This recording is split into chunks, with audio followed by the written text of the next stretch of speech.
Hello, ఇప్పుడు నేను chicken pakodi prepare చేస్తున్నాను. దానికి గాను బ్రెస్ట్ పీస్ని చిన్న చిన్న ముక్కలుగా కట్ చేసుకున్నాను.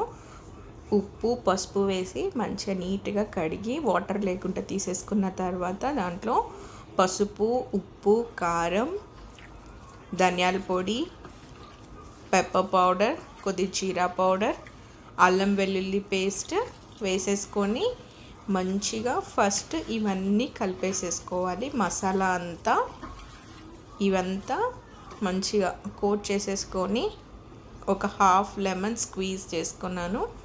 ఇప్పుడు నేను తీసుకుంది ఒక హాఫ్ కేజీ చికెన్, అది బ్రెస్ట్ పీస్. దానికి ఒక హాఫ్ లెమన్ చాలు. ఎవరి టేస్ట్ బడ్స్కి తగ్గట్టు వాళ్ళు వేసుకోవచ్చు. అండ్ దీంట్లో కొద్దిగా శనగపిండి, కొద్దిగా బియ్యపిండి. నేను కార్న్ఫ్లోర్, మైదా ఇవేవి వాడను. జస్ట్ కొద్దిగా బియ్యపిండి, శనగపిండి. ఒక్కొక్కసారి ఇవి రెండు లేకుండా కూడా చేసుకున్నా బాగానే ఉంటుంది. అండ్ కొద్దిగా నూనె తీసేసుకొని కొన్ని వాటర్ మా ముక్కకి పట్టేలా పిండి కొద్దిగా వాటర్ పోసేసుకొని కలిపి డీప్ ఫ్రీజర్లో పెట్టేసుకోవాలి ఒక 1 అవర్.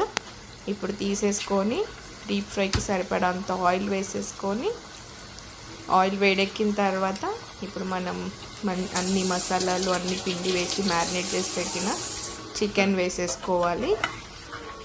అది మీడియం మంటలోనే ఉండాలి. మరీ చిన్నగా కాదు, మరీ హై కాదు. లో ఫ్లేమ్, మిడిల్ ఫ్లేమ్లో పెట్టుకోవాలి, మీడియం ఫ్లేమ్లో. సో దట్ చికెన్ అనేది మంచిగా కుక్ అవుతుంది.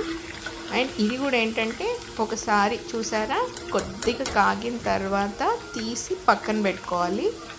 అన్నీ ఒకేసారి అలా కొద్దిగా కాగిన తర్వాత, ఫ్రై అయిన తర్వాత తీసి పక్కన పెట్టుకున్న తర్వాత మళ్ళీ ఇంకొకసారి కూడా సెకండ్ టైం వేసేసుకుంటే ఏంటంటే క్రంచీగా అవుతాయి. అండ్ చికెన్ లోపల ఉన్న చికెన్ కూడా మంచిగా కుక్ అవుతుంది. సో ఒకసారి ట్రై చేయండి. చాలా easy Emmy chicken pakoda ready.